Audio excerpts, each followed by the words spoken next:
9장 오늘 아침에는 변화산 사건 다음에 직후에 일어난 이 한 사건을 오늘 아침에 좀 살펴보도록 하겠습니다. 37절부터 43절까지 누가복음 9장 37절부터 43절까지 귀신 들린 아이를 낫게 하시다 이렇게 되어 있어요. 제목은요.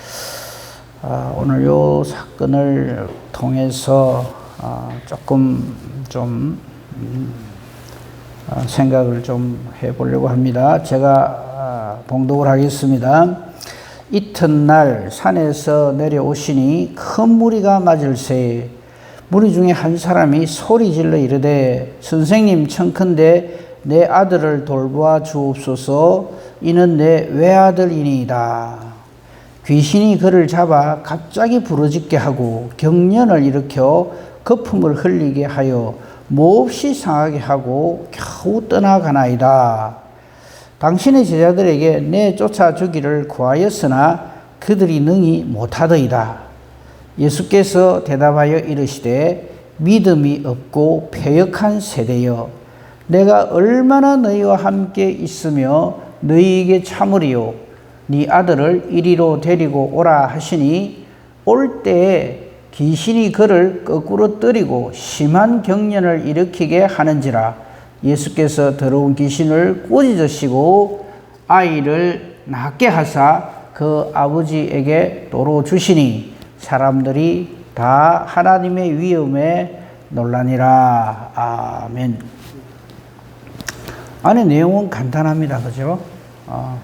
예수님께서 귀신 들린 아이를 낫게 하셨다.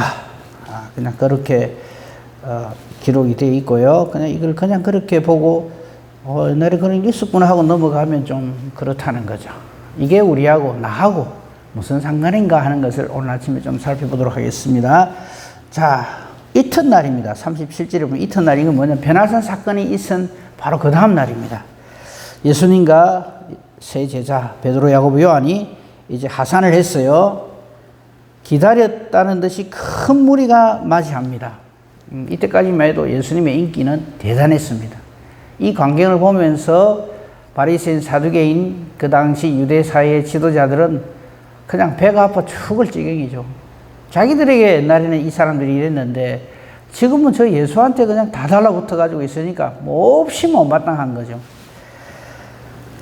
그런데 사건이 이제 시작이 됩니다. 38절에 무리 중에 한 사람이 그랬어요. 소리를 지릅니다. 여기서 우리가 알 수 있는 건요, 많은 사람들이 지금 예수님을 맞이하잖아요. 왜 그럴까요? 각자 다 예수님이 필요한 거예요. 그죠? 우리 중에 예수님이 필요 없는 분이 있습니까? 우리 구원은 말할 것도 없고, 우리 모든 이 삶의 일거수일투족, 모든 것에 우리는 다 하나님의 도우심이 필요한 존재죠. 그죠? 그러니까 아마 이 큰 무리들도 예수님을 무다히 맞이하겠어요. 이 사람들은 예수님을 통해서 내가 어떤 이득을 얻을 수 있을까? 이런 생각으로 꽉 차 있는 중에 그 중에 한 사람이 급한 거예요. 소리를 지릅니다. 큰 소리로. 선생님, 내 형편 좀 돌아봐 주세요. 이랬어요.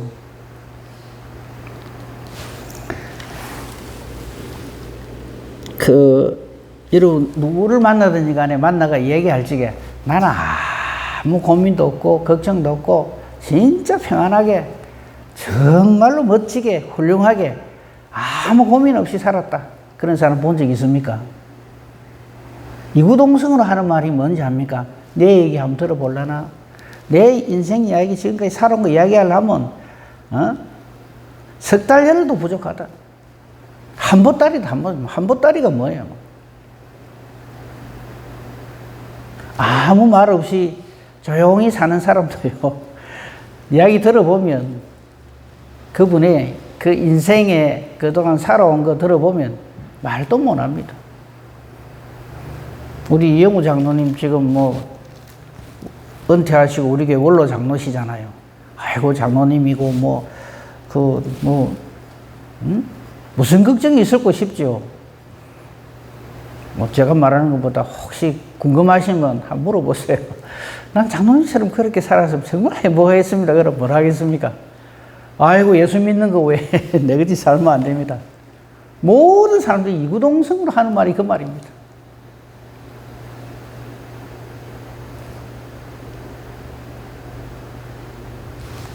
그러니까 지금 이 사람이 이렇게 외치는 이거는 자기 순서가 안 돌아올 것 같은 거예요. 사람들이 얼마나 많습니까? 근데 자기는 급해 죽겠고, 그래서 이렇게 큰 소리로 외치는 겁니다. 선생님, 내 아들 살려주십시오. 내 아들을 돌봐주십시오. 안 돌아와주실까 싶어서 토를 하나 더 달니다. 뭡니까? 내 외아들입니다. 이래요. 이게 자기 형편 사정이에요. 안 급한 사람 한 사람도 없습니다.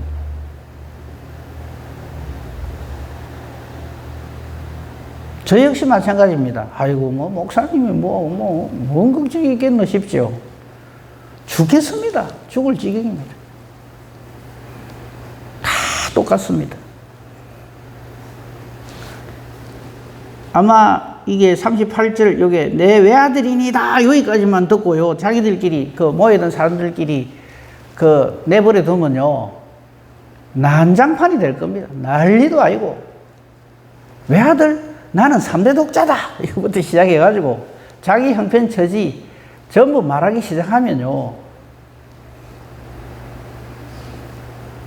그러니까 우리가 서로를 불쌍히 여겨야 됩니다.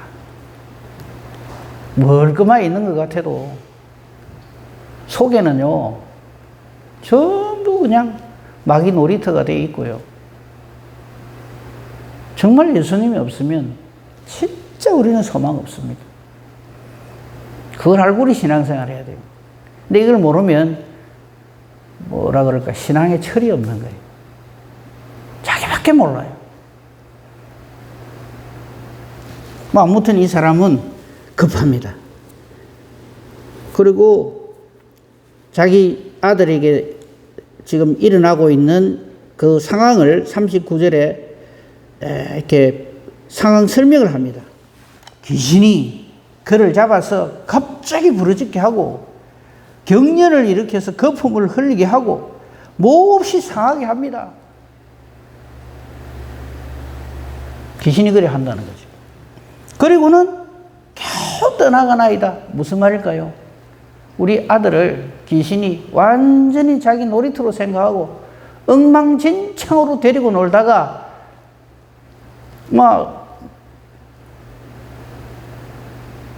이 귀신이 자기 화풀이 분풀이를 여다 다 하고는 그냥 잠깐 떠나간다는 거죠.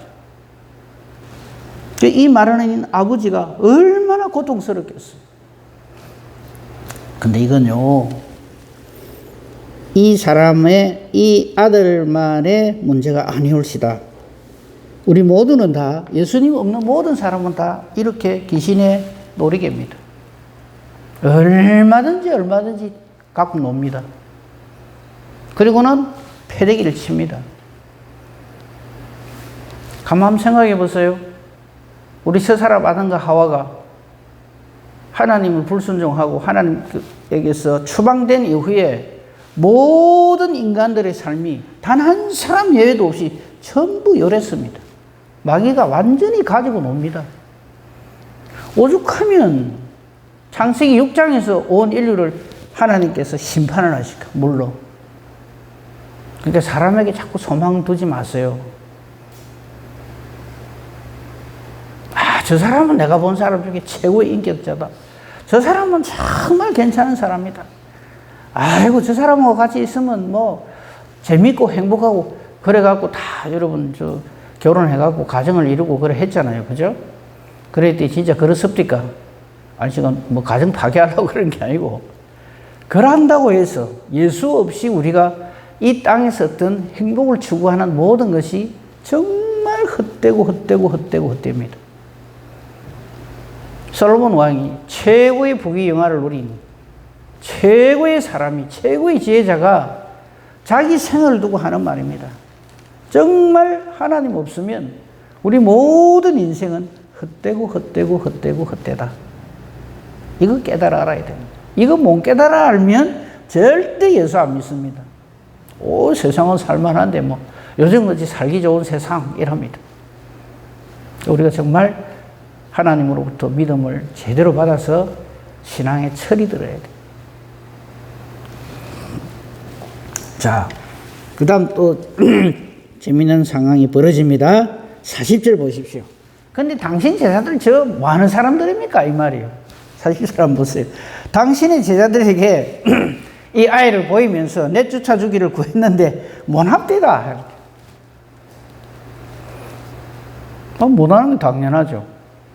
귀신은요, 성령 충만하지 않는 사람은 아주 우습게 생각합니다.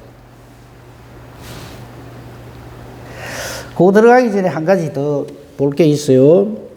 이게 지금 병행기절이요. 이거 똑같은 그 사건을 다룬 말씀이 마태복음 17장에 나오는데, 마태복음 17장에는 이 아이를 귀신 들렸다고 하지 않아요. 다른 병명으로 소개를 합니다. 간질입니다. 한번 볼까요? 마태복음 17장 15절을 한번 보세요. 거기 보면 이 똑같은 사건이에요. 변화산 사건 다음에 일어난 그 14절 이하에 보면 귀신 들린 아이를 고치시다 이렇게 되어 있는데, 제목은 귀신 들린 아이를 고치시다 되어 있지만은 15절에 보면 이 사람이 이렇게 이야기를 해요. 아버지가 자기 아들, 주여 내 아들을 불쌍히 여기서 그가 간질로 심히 고생한다 이렇게 되어 있어요.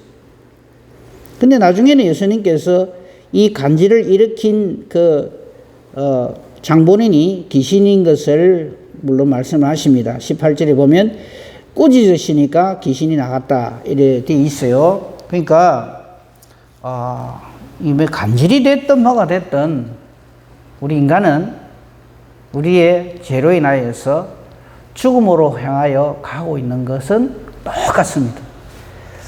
그래서 뭐 우리는 이런 말을 하죠.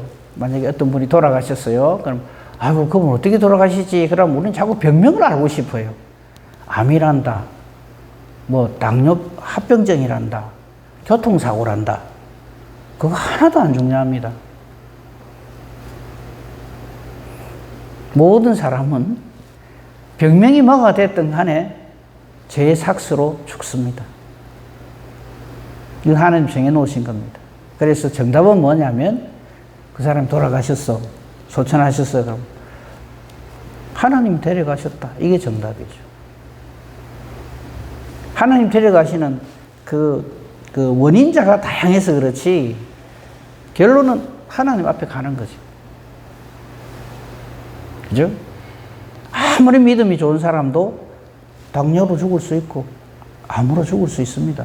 교통사고로도 죽을 수 있고 그 원인이 뭐가 됐든 간에 이건 다 똑같다는 거죠. 근데 그 전에 우리에게 이런 일이 일어나기 전에 이 우리의 구원의 문제가 확실하게 성결되어져야 한다. 이걸 먼저 확실하게 해야 됩니다.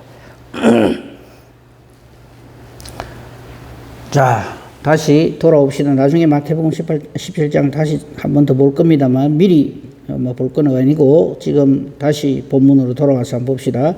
그러니까 쉽게 말해서 이겁니다. 막 귀신이 걸렸든 간질이 걸렸든 어쨌든요. 우리는 다 나는 안 이렇다. 나는 뭐 이렇게 뭐 정신적으로 뭐 문제가 있다든지 뭐 거기 39절에 보면 그 질환의 정세가 나오잖아요. 갑자기 막 소리를 지르고 경련을 일으키고 거품을 흘리고 몹시 상하게 하고 몹시 상하게 한다는 게 뭐 자해같이 보이는 거죠. 그렇죠? 뭐 이렇게 합니다. 근데 이걸 보면서 우리는 이렇게 생각하기 쉬워요. 나는 안 이렇다. 그러니까 내하고는 이 말씀하고 상관없어. 그렇게 생각하거든요. 아닙니다. 우리는 다 예수님이 없으면 성령으로 충만하지 않으면 이렇게 귀신이 완전히 데리고 놉니다. 이거 확실하게 해야 되고요. 아무튼 이 아버지는 제자들을 원망합니다. 아이고 고쳐달라고 왔는데 예수님 벌써부터 만나러 왔는데 예수님은 안 계시고 변화산에 지금 가 계시니까. 그래서 제자들에게 좀 고쳐달라 했더니 뭐 제자들이 능히 못 고칩디다 하는 건 뭐겠습니까? 제자들이 돌아가면서 알을 잡고 뭐 안수기도 하고 뭐 난리가 났겠습니까? 못 고칩디다. 뭐 제자들이 왜 저 모양입니까? 이 말이죠. 목사님, 예. 이 귀신이랑 나오는데 그럼 귀신이 잘합니까? 예수님이 잘합니까? 뭐를요? 모든 거요. 아, 그걸 질문이라고 합니까? 분명히 예수님 잘 아는 거 아닙니까? 그렇죠. 그런 거다뭐 귀신같이 안다고 뭐 예. 그런 말로 많이 하대요. 근데 그런 말도 그거는 그냥 뭐 귀신이 아주 놀랍다, 뭐 귀신의 능력이 놀랍다 이걸 말하려는 거죠. 귀신같이 안다는 것은 그냥 그리고 쟤는 예. 그 말이 예. 예수님이 더 잘 아는데 귀신같이 더 잘 안다고 그렇게 쟤는 아니 그거는 그냥 이렇게 잘 깨달아 알아라고 드리는 말씀이고, 아이고 뭐 예수님 귀신하고 예수님은 상대가 안 되죠. 예. 자, 다시 봅시다. 그러니까 예수님께서 한 말씀 하시는데 이 상황을 다 듣고는 딱 말씀하시는 게 뭐냐면 믿음이 없고 패역한 세대여. 한 방으로 그냥 정확하게 진단을 내리죠. 이 말은 누구에게 하는 말일까요? 믿음이 없고 패역한 세대여. 누구에게 하는 말일까요? 1번 제자들 못 고쳤으니까. 2번 이게 지금 아버지, 그죠? 이 아픈 아이의 아버지. 뭐라고 생각합니까? 둘 다입니다. 그러니까 이 심각한 귀신한테 완전히 사로잡혀갖고 엉망진창이 된 이 한 아이를 놓고 제자들하고 이 아버지 사이에 언쟁이 벌어졌을 거 아닙니까? 당신들 예수의 제자를 하면서 왜 못 고치냐 이래 됐을 거 아니겠습니까? 제자들은 할 말이 없죠. 쩔쩔매죠. 어쩌겠어요. 실제로 그게 안 되는 걸. 그래서 지금 오래 몰려 있는 거예요. 지금 예수님한테 와가지고 그동안에 원망 불평이 뭐가 예수님한테 쏟아내는 거예요.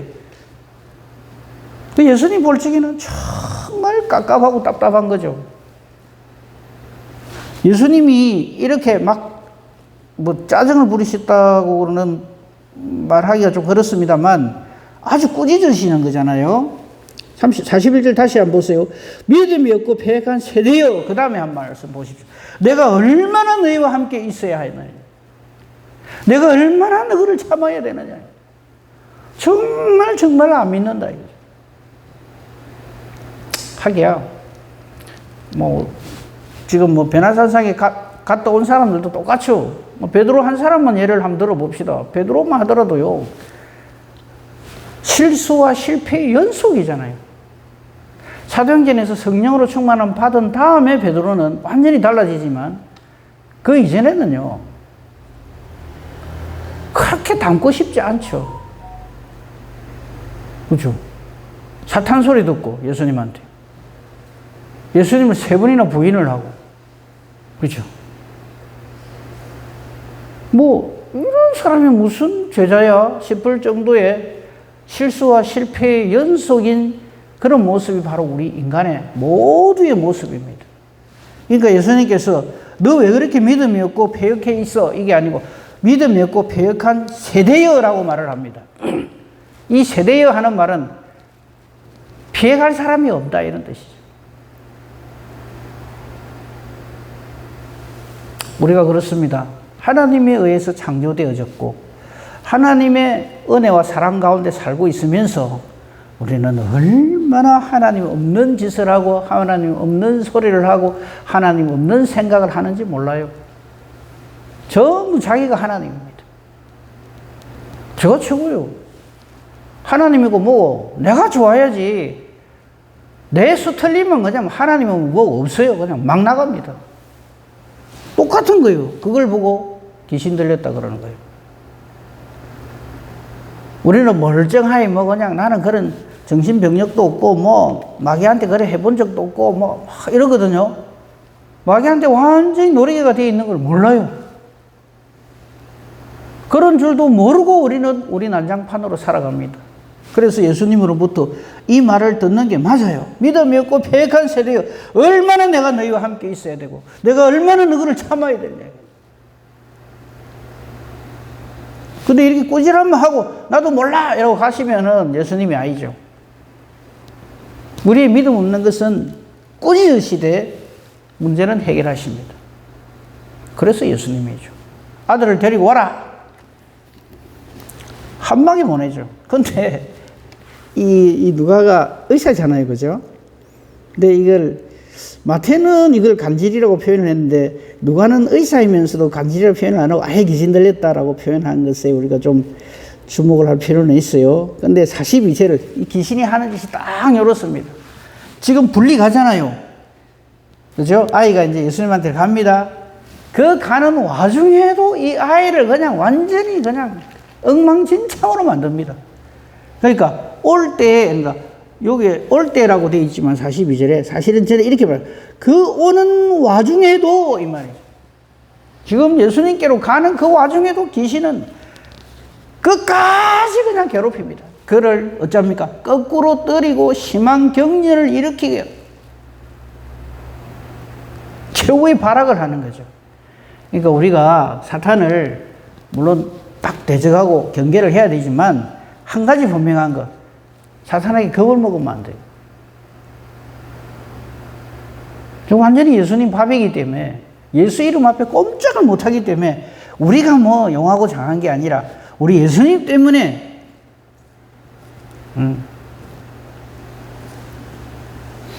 이 귀신은요, 이 42절에 나와 있다시피 끝까지 할 수 있는 대로 마지막 순간까지 예수님한테 쫓겨나는 그 순간까지 발악을 합니다. 이걸 폐역이라 그래요.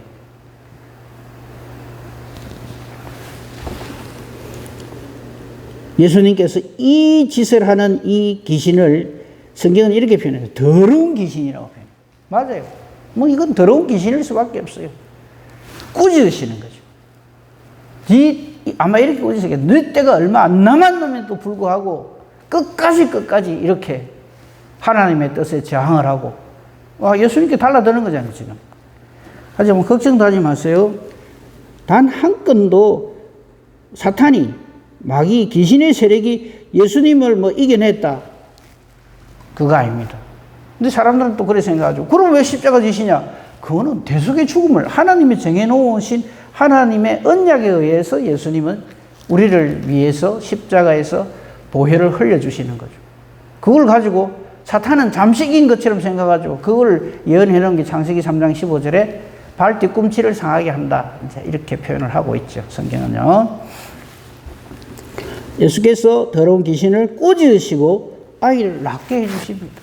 뭐 이걸로 상황 끝이죠. 우리도 마찬가지입니다. 우리는 전부 예수님 앞에 나와 예수의 이름으로 나음을 입어야 할 존재입니다. 지금 우리는 그런 존재잖아요. 그러니까 우리가 이런 귀한 하나님의 은혜로 이런 귀한 능력을 덧입어서 우리에게 있는 귀신이 쫓겨져 나가고 우리가 나음을 입었는데 이런 나음을 입은 사람들끼리 서로 아끼고 사랑하고 위하고 그래 해야지. 예수님은 매일 우리 귀신을 쫓아내 주시는데 우리는 다시 귀신한테 그냥 사로잡혀가고 그런 엉뚱한 소리하고 형제를 서로 비난하고 비방하고 뭐 이런 삶이 마귀가 얼마나 좋아하겠어요. 마귀가 하는 이 짓거리, 마귀의 이 계략, 마귀의 이 수법, 이걸 우리가 딱 알고 있어야 되는 거죠.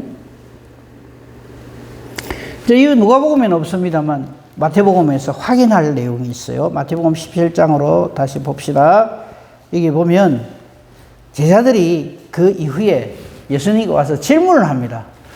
이 나음을 입어서 갔을 거 아닙니까? 그 아버지하고 그 아이는 갔을 거란 말이죠. 그럴 때 제자들이 와서 묻습니다. 근데 물어볼 때 눈치를 보면서 물어봐요. 그 표현이 있는데 재밌죠. 마태복음 17장을 한번 보세요. 거기 보면 17장 17절부터 보겠습니다. 똑같은 말씀으로 예수님 꾸짖으셨어요. 예수께서 대답하여 이르시되 믿음이 없고 패역한 세대여 내가 얼마나 너희와 함께 있으며 얼마나 너희에게 참으리오 하고는 낫게 해줬어요.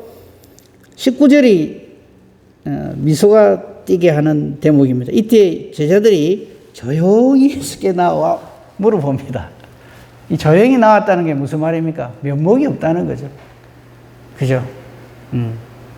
그래서 전 그렇게 생각합니다. 우리는 항상, 그리고 또 믿음이 확신이 흔들리는 말은 아니고요. 조용히 주님께 나와야 됩니다. 너 예수께 조용히 나와. 제발 좀 이래 막 소리를 지르고 막 존재감을 드러내려고 그래 하지 말고 조용히. 왜? 부끄럽잖아요. 제자들이 무슨 할 말이 있겠어요. 근데 이게 내일 보겠습니다만 요때 어깨 힘 딱 주고 있는 세 사람이 있어요. 베드로, 야고보, 요한. 왜? 저들은 이때 예수님과 함께 있어서 책임이 없거든요. 아이고 참 아마 그 당시에 이 제자들은 그랬어요. 틀림없이.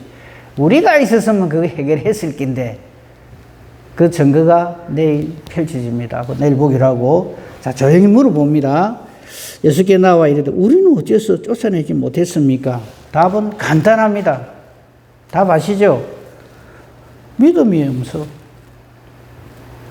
믿음이 적어서 그랬다. 그러니까 귀신 쫓아낸다고 기도하면서도 야 이거 될까? 내가 해가 될까? 이런 생각한다는 거죠. 우리도 주일을 할 때 맨날 그 짓을 하죠. 그럼 예수님으로부터 이 꾸지람을 들을 수밖에 없습니다. 믿음이 적은 까닭이다. 그러면서 우리가 너무나 유명하게 잘 아는 말씀이죠. 믿음이 겨자씨 하늘만 있어도 산을 이리저리로 옮기려 해도 그래 된다. 그리고 못할 것이 없다. 이랬어요. 근데 우리 여기 황령산도 그대로 있고 한 거 보니까 우리가 믿음이 없는 모양입니다. 근데 이 말씀을 그렇게 해석하면 안 됩니다. 겨자씨 하늘만한 믿음? 요 믿음이라는 말 대신에 의심이라는 말로 바꿔서 해석을 해야 된다고 저는 생각합니다. 겨자씨 하늘만큼의 의심이 없는 믿음. 그러면 됩니다. 그런데 우리는 놀랍게도 기도하면서도 의심을 하거든. 풍선이 있습니다. 풍선을 부는데 아무리 불어도 풍선이 채워지지 않는 이유가 딱 하나 있죠. 구멍이 나 있으면 절대 풍선은 바람이 차지 않습니다. 겨자씨 하늘만한 뻥끗만 있어도 절대 당장은 막 부푸른 것처럼 보이지만 얼마 안 가서 쭉 빠져 있습니다. 우리의 믿음 생활이 그렇습니다. 그 다음에요, 여기 마태복음에 보면 21절 해놔놓고 없음 해놨어요. 근데 거기 없음 옆에 조그맣게 사 돼 있어요. 이런 거 놓치면 안 됩니다. 그거 보면은요, 이렇게 어떤 사본에 되어 있다는 거죠. 기도와 금식이 아니면 이런 유가 나가지 아니하느니라. 요래 되어 있습니다. 기도와 금식이 아니면, 기도는 뭐죠? 하나님 뜻을 찾는 겁니다. 기도할 때 우리가 뭐 신유의 기도를 하든지 뭐 어떤 뭐를 하든지 어떤 기도든지 간에요, 하나님께 여쭙는 거예요. 내 능력으로 뭐를 한다가 아닙니다. 이런 일이 있습니다. 하나님 뜻이면 나음을 주시옵소서. 이래 기도 안 하고 비켜봐, 내가 한번 해볼게. 내가 그러던 니보다 낫잖아. 왜? 제자들은 틈만 나면 누가 크냐 싸우던 사람들입니다. 기도의 어떤 내용을 가지고, 기도의 어떤 길이를 가지고, 기도하는 모습을 가지고 성부를 보려고 그래요. 그럼 다 나자빠지죠. 기도는 철저하게 하나님 뜻에 순종하는 것이 기도입니다. 하나님 이래주세요, 저래주세요가 아니에요. 하나님 이 사람 낫게 해주세요, 이게 아니에요. 모든 것이 하나님 뜻이죠. 이걸 확신하고 의지하는 것이 기도고요. 그 다음에 금식입니다. 금식은 뭡니까? 목숨 내놓는 겁니다. 하나님 일을 할 때 목숨 내놓고 그 일을 해야지, 해보다가 아이고 말고 이런 식으로 우리가 주의를 하거든요. 그렇게 해가지고는 절대로 이 놀라운 역사가 일어나지 않는다는 거죠. 그러므로 예수님은 물론 하나님의 아들이시니까 우리하고 완전히 다르니까 얼마든지 귀신 하나쯤 쫓아내는 건 일도 아니다. 그래서 일이 일어났다. 예, 맞죠. 그러나 예수님 베나산에 뭐하러 가셨습니까? 십자가를 앞두고 기도하시러 가셨어요. 전부를 하나님 뜻에 의지합니다. 하나님께 순종합니다. 자기 전부를 걸고 목숨을 걸고 주의 일을 준행을 합니다. 그럴 때 이 놀라운 은혜와 능력이 나타난다는 거죠. 우리 신앙생활이 이러하기를 우리 주님의 이름으로 축복하며 축원합니다. 아멘. 감사합니다, 하나님. 오늘 이 사건을 통해서 우리는 그저 아이고 제자들은 못 고쳤지만 역시 예수님이야. 예수님은 못하심이 없어. 이렇게 하고 나하고는 별 상관없는 말씀으로 생각하고 넘어가기가 쉬운데 저희들에게 하나님께서 말씀을 통해서 우리 자신을 또다시 보게 해주시니 감사합니다. 믿음이 없고 패역한 세대, 바로 나를 향한 주님의 꾸지람이심을 우리는 다시 한번 확인을 합니다. 믿음 없음을 용서하여 주옵소서. 믿음을 더하여 주옵소서. 전적으로 하나님의 일을 정말 전심전력 주께서 우리를 위하여 자신을 온전히 주심으로 모든 하나님의 뜻을 이루신 것처럼 우리도 그러하게 하옵소서. 오늘도 기도합니다.